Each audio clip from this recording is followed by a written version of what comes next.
ज्ञान और विद्या के सागर पूज्य गुरुवर अपने असीम अथाह समीचीन ज्ञान के द्वारा हम अज्ञानी जीवों के अंतरंग को सदा सम्यक्त्व से प्रकाशित करते रहें। इन्हीं भावनाओं के इच्छुक गुरुवर के पावन पवित्र चरणों में कोटि कोटि नमोस्तु।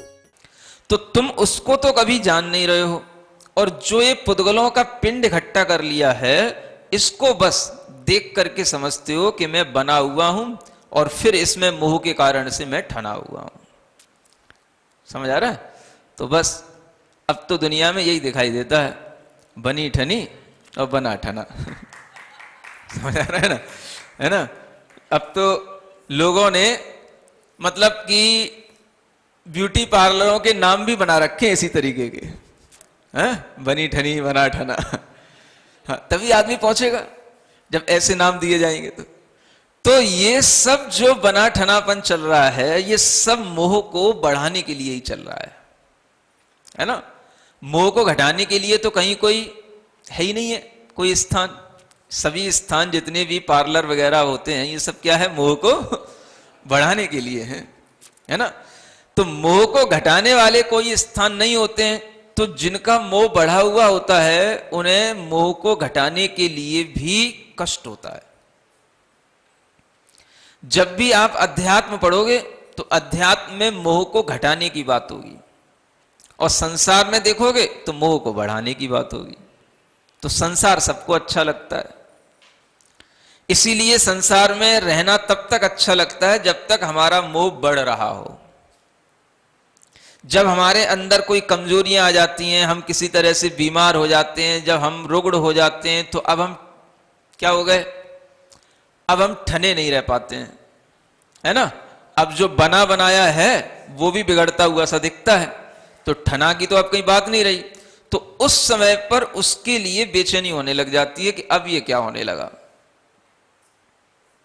चाहे तो उस समय पर मोह को कम भी कर सकता है, लेकिन मोह तो बराबर बना हुआ है कि मुझे तो अभी बना ठना ही रहना था, अभी तो मेरी उम्र ही कितनी है, और ये ठनापन तो दूर हो गया, ये धीरे धीरे से खिसकने लग गया। तो अब ये जो है उसके मोह में जो कमी आनी चाहिए थी, मोह में कमी नहीं आती, बल्कि मोह के कारण से उसे इस बात की पीड़ा होने लग जाती है कि ये मेरा जो बना ठनापन था वो समय से पहले जा रहा है। सुन रहे हो? हाँ, ये भी एक बहुत बड़ी पीड़ा है। आप लोग तो अपनी जिंदगी जी लिए हो, है ना? और जब जिंदगी जी लेते हो ना, तभी कह पाते हो अब तो महाराज उधार में चल रही है। माने जितना मजा लेना था वो तो सब ले ही लिया, जितना बना ठना रह करके जो जिंदगी जीना था वो तो सब जी लिया। अब तो दिख रहा है जिंदगी तो जी ली पूरी, अब तो जो बचा है वो सब थोड़ा, वो तो अब महाराज अब तो बोनस में चल रहा है। समझ आ रहा? बोनस की जिंदगी है।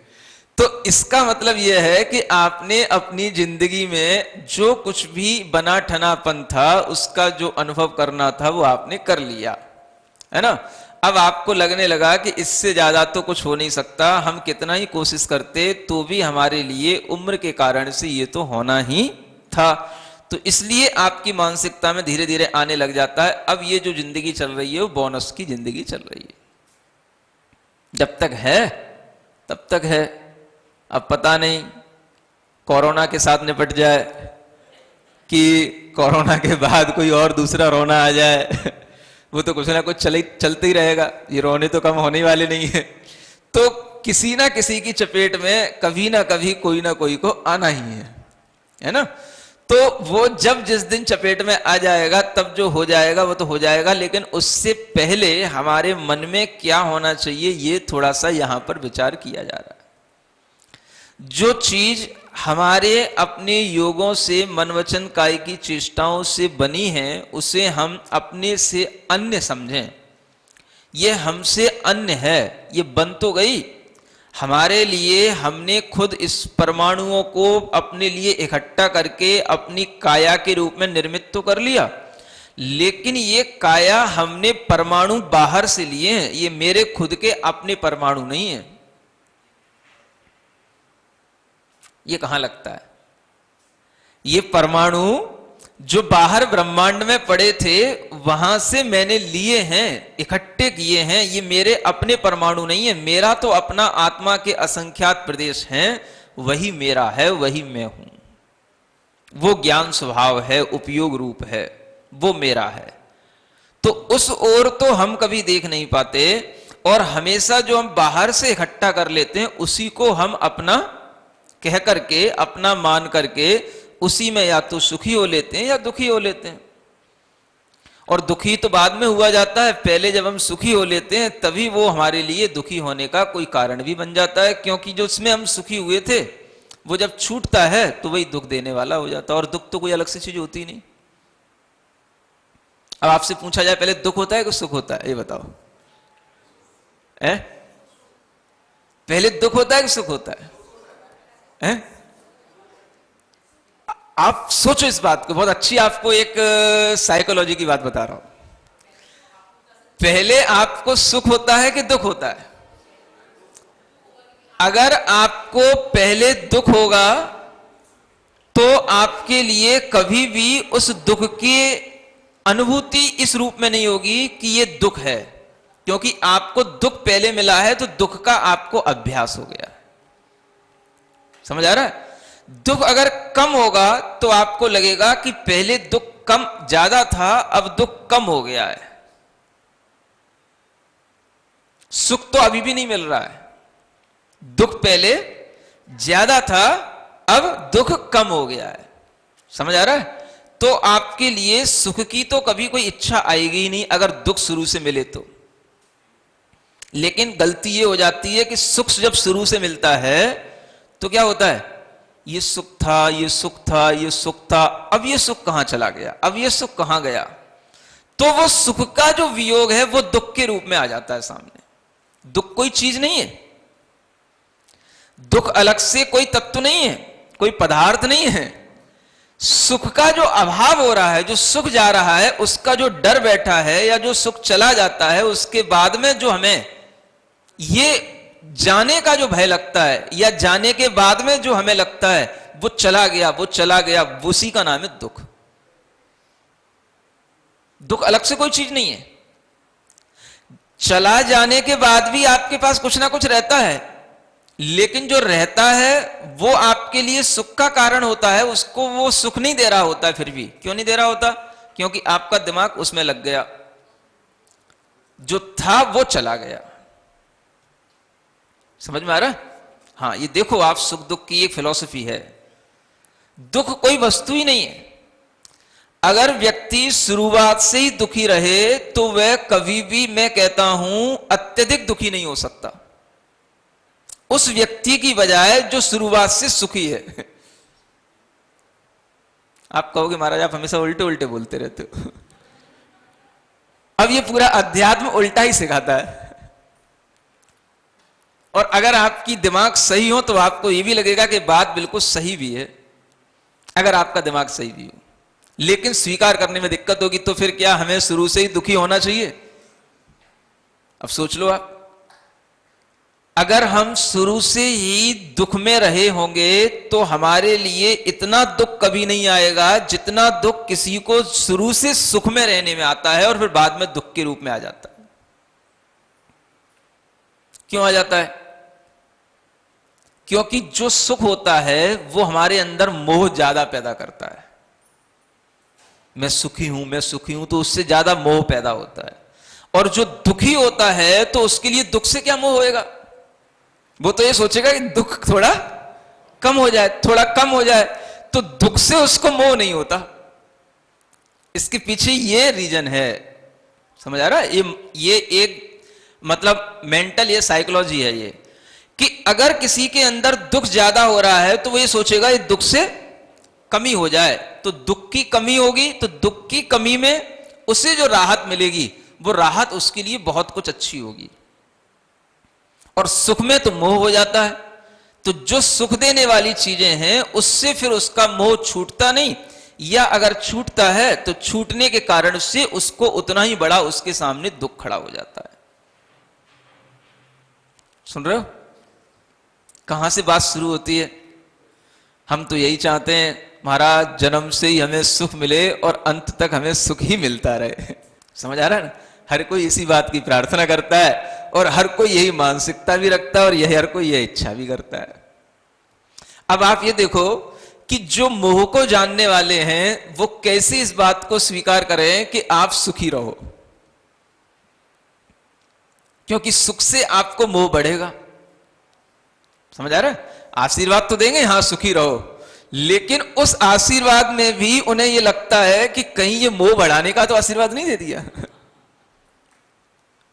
देखो अध्यात्म की बात बता रहा हूं, व्यवहारिकता की बात तो ठीक है, हमेशा यही भावना की जाएगी सब जीव सुखी रहें, सब जीव जगत की कोई कभी ना घबरावे, सब जीव सुखी रहें। जो आशीर्वाद मांग रहा है वो भी, जो नहीं मांग रहा है वो भी, संसार का कोई भी प्राणी हो, हर प्राणी सुखी रहे। अब इस सुखी रहने में भी जब आध्यात्मिक दृष्टिकोण से सोचा जाता है तो ऐसा लगता है कि उनको सुखी रहने के आशीर्वाद से या उनके सुख की भावना से भी वो सुख में ही लीन हो रहे हैं। आपके आशीर्वाद से क्या हो रहा है? आपकी भावना से क्या हो रहा है? आपकी भावना से उनका मोह बढ़ तो नहीं रहा। समझ में आ रहा है? तो फिर क्या करें? आप किसी के दुख की भावना तो कर नहीं सकते हैं, तो फिर क्या हो सकता है? एक ही काम हो सकता है कि भैया हमें किसी के सुख दुख के बारे में अब कुछ नहीं सोचना। नहीं समझा रहा? क्योंकि आदमी सुखी होकर के भी तो क्या करता है? मोह ही तो बढ़ाता है। जिस चीज से सुखी होगा उसी चीज से उसका मोह बढ़ेगा, और मोह बढ़ेगा तो पहले उसका मोह बढ़ाओ, और फिर जब घटेगा उसका मोह छूटेगा तो फिर दुखी होगा। तो सुखी होने के बावजूद भी वो फिर दुखी ही हो रहा है, और जितना ज्यादा मात्रा में वो पहले सुखी होता है उतना ही ज्यादा मात्रा में वो फिर दुखी भी होता है। ये बड़ा उल्टा गणित है संसार का और भीतर की आत्मा का, है ना? ये गणित समझ में आने पर ही आपके अंदर मोह को कम करने की चेष्टा उत्पन्न हो सकती है, जब गणित समझ में आएगा तो। क्योंकि मोह हमें अलग से दिखाई नहीं देता, हमारे सुख के साथ जुड़ा हुआ है। ये समझ के चलो, जिस जिस चीज से हमें सुख मिल रहा है हमारा उस चीज से मोह जुड़ा हुआ है। अपने शरीर से भी सुख मिल रहा है तो अपने शरीर से मोह जुड़ा हुआ है, और जितना ज्यादा सुख मिलेगा शरीर से उतना ज्यादा मोह भी बढ़ेगा शरीर से। अब ये भी बात है, जितना अच्छा स्वस्थ होएगा, निरोगी होएगा, उतना ज्यादा उसको शरीर से मोह भी बढ़ेगा। देखो मैं स्वस्थ हूं, मैं निरोगी हूं, सबको तो कोरोना हो रहा है, सबको तो ये बीमारियां हो रही हैं, मैं बिल्कुल स्वस्थ हूं, बलिष्ठ हूं। नहीं आता भाव है? जो बच के चल रहे हैं, जो बच रहे हैं, है ना, वो सोचते तो होंगे देखो उसका नंबर आ गया, उसका नंबर आ गया। ये किससे? आपके अंदर ये भी एक मोह का ही परिणाम है। और ये मोह का परिणाम आपके लिए भी कहीं ना कहीं खतरनाक सिद्ध होगा अगर आप भीतर से अवेयर नहीं है तो, है ना? तो क्या करें? क्या करें महाराज? फिर अब क्या करें? जब सुखी है तो सुखी महसूस ना करें, स्वस्थ है तो स्वस्थ महसूस ना करें। ये स्वस्थता महसूस करना अलग बात है, सुखीपना महसूस करना अलग बात है, और मोह के साथ में सुखी होने का भाव लाना एक अलग बात है।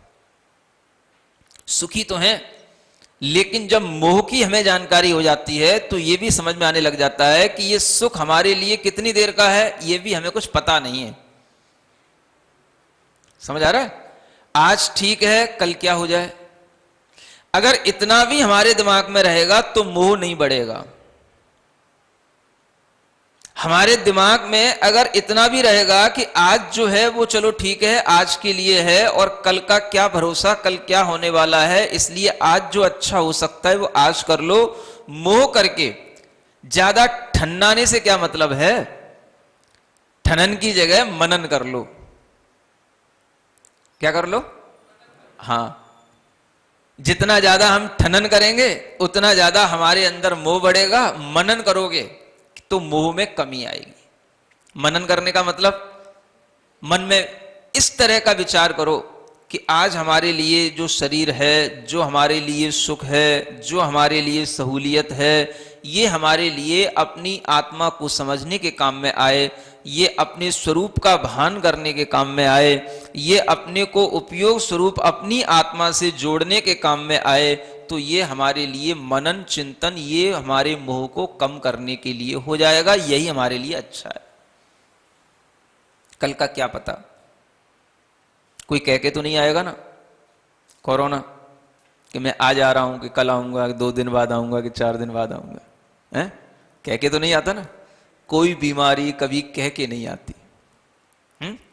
ये भी एक घर पे जुमला जो है ना सुना करता था, कोई बीमारी कभी घर पे कभी कह के नहीं आती कि बीमारी तेरे पास आ रही है ना। जैसे एक बार आपको बंदर की बात सुनाई थी, तो जब भी कभी बंदर आ जाता था तो कोई चीज ले जाता था, तो अभी तो बंदर था ही नहीं, समझ आ रहा, छत पे बिठा दिया, बेटा देखते रहना, डंडा ले ले, अभी यहां पर ये चीजें सूख रही हैं, बंदर देखते रहना। अब बेटा देखता रहा कि बंदर तो आ ही नहीं रहा है, घंटे भर से बैठा हूं, तो बेटा चला गया नीचे। समझ आ रहा है, चलो कुछ और दूसरी चीजें लेके आते, अपना काम करके आते, खा पी के आते, और इतने में ही बंदर आ गया और ले गया। तो घर वाले कहते तुझसे कह के आएगा बंदर कि मैं आ रहा हूं। तो ये ऐसे समझाना पड़ता है, समझ आ रहा है ना। तो वो जुमला भी बड़ा अच्छा है कि बंदर कभी कह के आता है कि मैं आ रहा हूं, ऐसे ही कोई बीमारी कह के नहीं आती कि मैं आ रहा हूं, आ जाती है। हर एक चीज के पीछे अपना कोई ना कोई इस तरह का भाव रहता ही है, जो भाव हमें उस चीज से कभी जोड़ता भी है, कभी उससे दूर भी करता है। और इसी वजह से यह भावनाएं हमारे लिए काम में आती हैं। अगर हर व्यक्ति थोड़ा थोड़ा रोज अन्यत्व भावना का विचार करे, तो थोड़ा थोड़ा उसका विचार उसके दिमाग में क्या करेगा, मोह को कम करेगा। मोह कम होगा तो बना तो रहेगा, लेकिन ठना होने की जो एक आदत पड़ी है, ये थोड़ी सी कम होगी, है ना। ठने पने में जो एक थोड़ा सा ज्यादा घमंड पना आ जाता है, वो कम होएगा। तो इसमें आदमी के लिए अन्यत्व भावना बड़ी फायदेमंद है। इसी अन्यत्व भावना के लिए आचार्य फिर आगे कहते हैं, अन्यत्वम किम न पश्यन्ति। देखो एक आश्चर्य कर रहे हैं, जड़ा जन्म ग्रहार्दिता, जड़ीभूत हुआ यह जीव, अपनी ज्ञान चेतना को भूला हुआ यह जीव, पुद्गल के जड़ पदार्थों में इतना इसकी बुद्धि जड़ हो गई है कि यह अन्यपना तो देख ही नहीं पाता है, ये अन्य है, देख ही नहीं पाता, है ना। यह जन्म मृत्यु संपाते सर्वेणापि प्रतीयते, जबकि सभी के द्वारा देखा जा रहा है, जिसका जन्म हो रहा है, कभी किसी का मरण हो रहा है, जिसका जन्म हुआ है वो मरण भी होगा, मेरा भी जन्म हुआ है, मेरा भी मरण होगा, ये सब होता रहता है, लेकिन फिर भी अपने से अन्य नहीं देखता किसी भी शरीर आदि को, जिसका जन्म और मरण हो रहा है। ये अपने से भिन्न है, ये अपने से पृथक है, यह शरीर अपने से अलग स्वभाव वाला है, इसका नेचर अपनी आत्मा से बिल्कुल अपोजिट है, इसका स्वरूप विलक्षण है। यह अपने से बिल्कुल विपरीत स्वभाव वाला इस शरीर को मान करके इसको अपने से अन्य जाने, भिन्न माने, तो इसके मोह में कमी आए। अन्यत्व भावना ही मोह में कमी लाने का एक साधन है। अन्य भावनाएं हैं, वो सभी भावनाएं भी कहीं ना कहीं मोह में कमी लाएंगी, लेकिन कैसे लाएंगी, तो इसी प्रकार के विचार से लाएंगी। तो अभी हमें सिर्फ इतना देखना है, शरीर मुझसे अन्य है, इतना सा विचार अपने अंदर रखना है। इससे क्या होगा, हमारे अंदर मोह की, अहंकार की कमी होगी।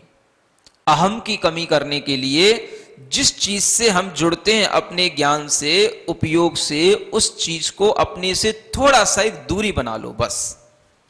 अभी एक में हो रहा है, उसको क्या कर लो, थोड़ा सा उसको पृथक जान लो, अलग अलग जान लो। अलग अलग जानने में ही मोह थोड़ा सा कम हो जाता है, नहीं होता है। आप लोग जलेबी तो खाते ही होगे, नहीं खाते? अरे घर की बनी हुई। हाँ चलो, दुकान की नहीं खा रहे कोई बात नहीं, घर की तो खाते ही हो ना। अब देखो, जलेबी बनी है ना, जलेबी किसकी बनी, किसकी बनी? आटा मैदा, है ना, वो आटा ही है, जलेबी बनी। उसमें और क्या मिलाया गया?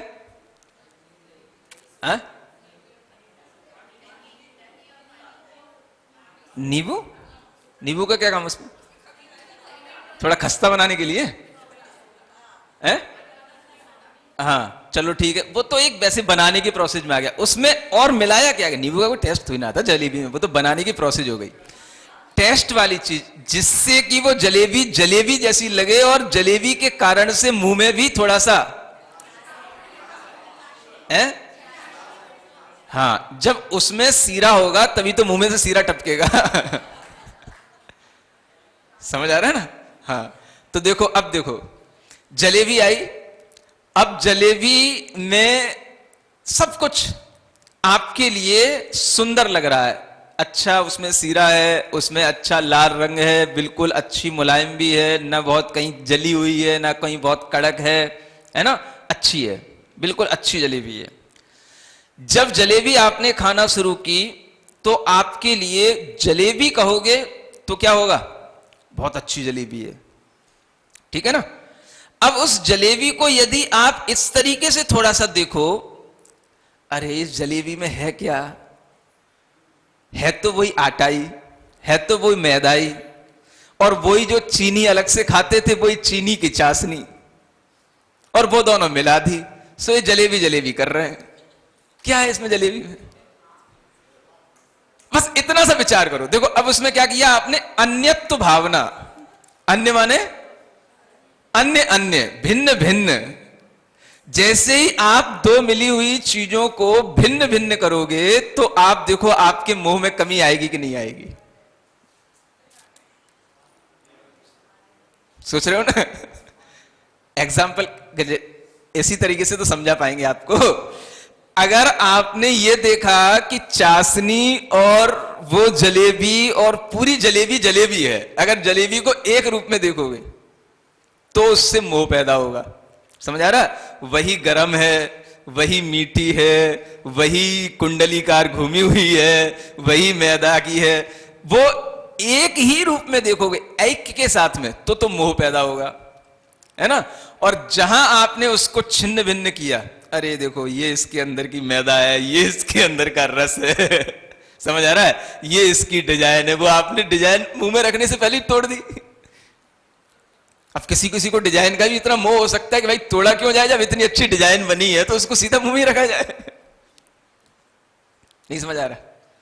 तो जब आप किसी चीज को भिन्न भिन्न करोगे, अलग अलग उसके हर चीज की वास्तविकता को देखोगे, तो आपके अंदर पहले जैसा मोह नहीं रहेगा। आज जलेबी ऐसी खा के देखना, चलो कोई बात नहीं, जलेबी नहीं, जो भी चीज खाते हो, मीठा, लड्डू, व्यंजन, जो कुछ भी खाते हो, हर चीज को इसी रूप में देखना कि ये अणु अणु हैं, इकट्ठा हो गए हैं, इसलिए ये लड्डू दिख रहे हैं। समझ आ रहा है? लेकिन ये है तो जिस चीज से बनी है, बस आप उस चीज पे दृष्टि डालना। आटे से बनी तो आटा है, दूध से बनी तो दूध है ना। कोई भी चीज मीठी है, मिठाई से मीठी बनी है तो वो है गुड़ है या खांड है। आप केवल उसको उसी रूप में देखो तो आपके अंदर जो उस बनी हुई चीज के एकत्व से मोह पैदा होगा वो नहीं पैदा होगा। ये आप एक अभ्यास कर सकते हो अपने मोह को कम करने का। बस फिर ये नहीं कहना फिर महाराज जलेबी खाने का आनंद कैसे आएगा।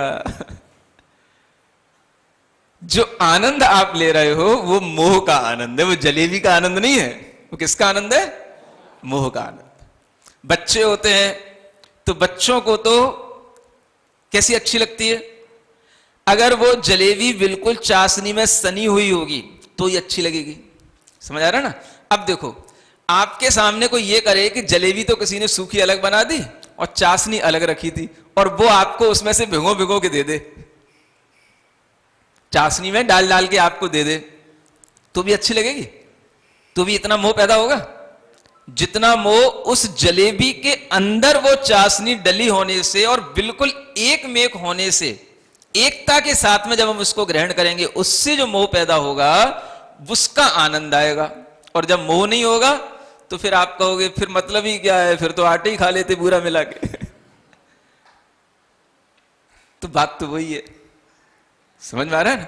तो बच्चों को मोह पैदा होता है। किसको होता है? बच्चों को होता है ना, तभी तो वो सनी हुई चाशनी से वो जलेबी खाना चाहते हैं, है ना। और जो बड़े होते हैं, जिन्होंने बनाया है, उन्हें पता होता है, बनाने वालों को तो और अच्छा पता होता है कि कैसे बनाया गया है, तो उन्हें उससे इतना मोह उत्पन्न नहीं होता। समझ में आ रहा है? जब हम किसी भी चीज की जो बनावट हुई है उसके अंदर क्या क्या मिला हुआ है, हम उसको अलग अलग सही रूप में जानने लग जाते हैं।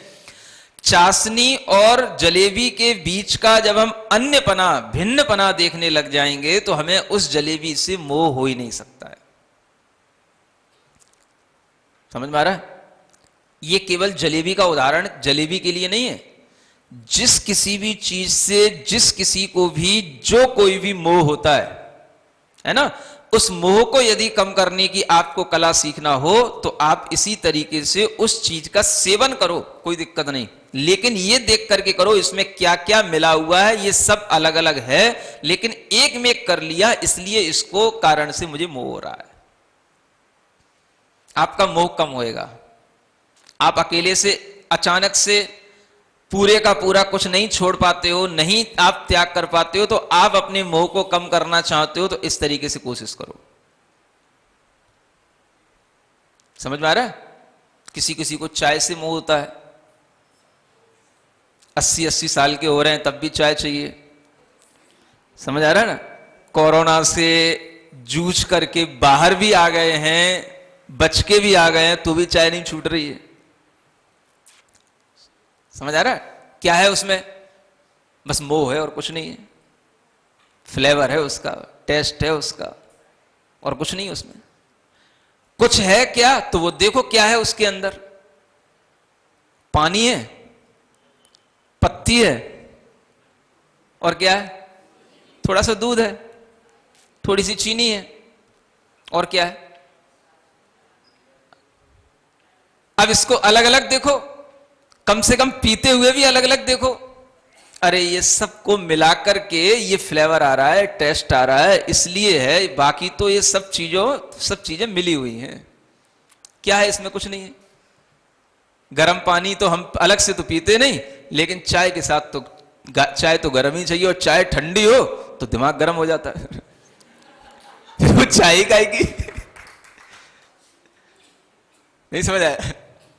तो चाय गर्म होनी चाहिए, और गर्म पानी दे दो तो गुस्सा आती है, गर्म पानी क्यों दे दिया? गर्म पानी पी नहीं सकते, गर्म चाय चाहिए, कड़क कड़क चाय। समझ आ रहा है ना? तो ये जो अपने अंदर ये कड़कपन से, कड़क चाय, इसका जो मोह पड़ा हुआ है, इस मोह को कैसे कम करोगे? मैं देख रहा हूं, देखता हूं, ऐसे ऐसे दादा, ऐसी ऐसी दादी अम्मा जिन्हें चला नहीं जा रहा, खड़ा नहीं हुआ जा रहा, बिस्तर पे पड़ी हैं, तब भी चाय की चुस्की लेती रहती, और वो लड़के भी, उनके बहुएं भी उनको पिलाती रहती। शायद उन्हें इसी में आनंद आ रहा हो, मजा आ रहा हो, देखो मेरे बहू, मेरे लड़के कितने मेरे भाग्य से मिले हैं कि मुझे जो है बिस्तर पे पड़े पड़े भी चाय पिला रहे हैं। अब वो जो चुस्की है वो कैसे छूटे? कब छूटे? तो मरने के बाद ही छूटे महाराज, मरने से पहले तो नहीं छूट रही हो। मरने से पहले तो तब छूटे जब अन्यत्व भावना कुछ आए। समझ आ रहा है ना? ये अपने से पृथक है। जो चीज हमारे लिए पचने में भी नहीं आ रही, जो चीज हमारे लिए नुकसान भी कर रही, हम अब कुछ भी नहीं खा पा रहे, तो इस चाय में हमारे क्या प्राण लटके हैं? इसको क्या बोलते हैं? प्राण अटके हैं। हाँ, प्राण अटके रहते हैं इनमें। नहीं समझे? मैं आज बिल्कुल घरेलू भाषा बोल रहा हूं, सुना करता था, है ना? हाँ, प्राण अटके रहते। प्राण मतलब कि चाय मिल गई तो प्राण मिल गए, और चाय नहीं मिली तो प्राण लटक गए, ऐसा होता है। तो ऐसे प्राण जब ऐसी वस्तुओं में अटकने लग जाते हैं तो इससे समझ लेना चाहिए कि उम्र तो हमारी हो गई 90 वर्ष, लेकिन मोह हमारा बिल्कुल बच्चों वाला ही है। जो बच्चे जब हम थे वैसा ही मोह है, मोह बढ़ा ही है, कम नहीं हुआ है। समझ आ रहा है? करना क्या था? हमें इन छोटी छोटी चीजों से अपना मोह घटाना था। घटा करके ही हम थोड़ा सा अपने अंदर अपने शरीर से अन्यपना ला पाते। और अगर हमें मोह घटाना है तो हमें इस तरीके से थोड़ी ये प्रोसेस करनी पड़ेगी। इस तरीके से ही हमें हर चीज के साथ देखना पड़ेगा। जिस चीज से हमें मोह है उसमें है क्या, ये देखो पहले। कौन सा उसमें अमृत टपक रहा है क्या? कहां से अमृत आ रहा है उसमें? है वो अमृत तो अपना मोहामृत है। वो बस जितना जिसका मोह है उसका उतना ही अमृत है, और मोह नहीं है तो कुछ नहीं है। आप किसी भी चीज को जो छोड़ना चाहते हैं, उससे अपने आप को मोह कम करना चाहते हैं, उसका आप अन्यत्व भावना उसमें पहले अप्लाई करो। इसमें क्या क्या है? जो जो है वो उसमें अन्य है। अन्य माने भिन्न भिन्न है, अलग अलग है। क्या क्या है? जो जो चीज से वो चीज बनी हुई है, उस चीज को आप अलग अलग विचार में लाओ। पहले तो जब ये अन्यत्व हो जाएगा, तब आपका उस चीज से अन्यपना अपने आप आ जाएगा। फिर देह से अन्यपना आएगा। समझ आ रहा है? अब देह की पुष्टि वाली चीजों से अन्यपना नहीं आए तो देह से अन्यपना कैसे आ जाएगा? देह अन्य है, देह भिन्न है, ये भाव जब आएगा तो उस देह के लिए जो चीजें चाहिए पड़ रही हैं वो भी तो समझ में आएंगी, ये भी तो इस देह से भिन्न है। तो इस तरह की एक अभ्यास की प्रवृत्ति अगर व्यक्ति अपनाए तो संसार से मोह कम हो सकता है। नहीं तो उसके दिमाग, है ना, होटलों में और पार्लरों में ही रहने वाले हैं, है ना, और इन होटलों और पार्लरों में मोह ही बढ़ना है और तो कुछ होना नहीं है। तो इसलिए आदमी को कभी भी अध्यात्म अच्छा लगता नहीं है। बातें जरूर कर लेता है, लेकिन अध्यात्म उसी को अच्छा लगता है जो अपने अंदर इस तरह की अन्यत्व आदि भावनाओं का विचार करता है, चिंतन करता है और उसको अपने जीवन में अनुभूति के रूप में डालता है ना। तो आपके लिए ये भावनाएं तभी वैराग्य को देने वाली होंगी जब इस तरीके की अनुभूतियां आप करने की कोशिश करेंगे। एक श्लोक और पढ़ते हैं। मूर्तिर इंद्रियश्चित्रे स्वतंत्र ही परमाणु भी वपुभिर विहितम तेन सह संबंधात आत्मन। आचार्य कहते हैं यहां पर कि ये जितना भी हमारा ये शरीर आदि से संबंध है, यह सब पुद्गल परमाणुओं से जो संबंध है, ये सब मूर्त से संबंध है। और जो मूर्त चीज है वो चेतना से रहित है। मूर्त चीज में चेतना नहीं होती है। जो मूर्त से संबंध कर रहा है वो चेतना वाला है, और जिससे संबंध किया जा रहा है वो चेतना से रहित है। तो अमूर्त आत्मा चेतना से संबंध करके मूर्त बनता चला जाता है, और इसी कारण से उसका ये विचार कभी नहीं हो पाता कि इसका अपनी आत्मा से कोई संबंध है या नहीं है। इस तरह से जो अपने अंदर विचार नहीं करता, उसके अंदर मोह की वृद्धि होती रहती है। समझ में आ रहा है ना? ये अन्यत्व भावना का भी एक अपना अलग आनंद है। इस आनंद को भी आप लेने के लिए अपने लिए समय निकाला करो। ध्यान में ही वो अन्यत्व भावना संभव है। ठीक है ना? चलो 5 मिनट यही करते हैं। सीधे बैठे हैं, गर्दन सीधी, कमर सीधी। 3 बार ओम हरम नमः का स्मरण करके अपने मानस को निश्चिंत बनाएं।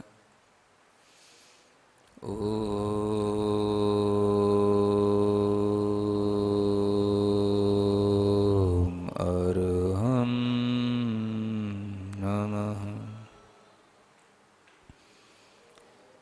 ओम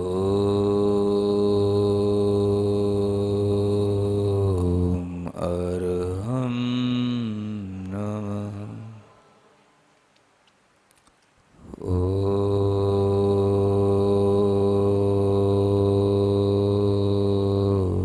अरहम नमः। गहरी लंबी श्वास लें। श्वास के साथ अपने शरीर को अपने ही ज्ञान से, अपनी ही चेतना से भिन्न महसूस करें, और इस बात की भावना गिनती से 27 बार गिन करके करेंगे। सिर्फ एक ही भाव, मैं शरीर से भिन्न हूँ, मैं शरीर से भिन्न हूँ।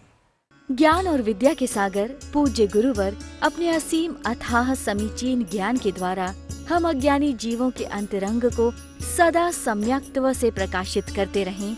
इन्हीं भावनाओं के इच्छुक गुरुवर के पावन पवित्र चरणों में कोटि कोटि नमोस्तु।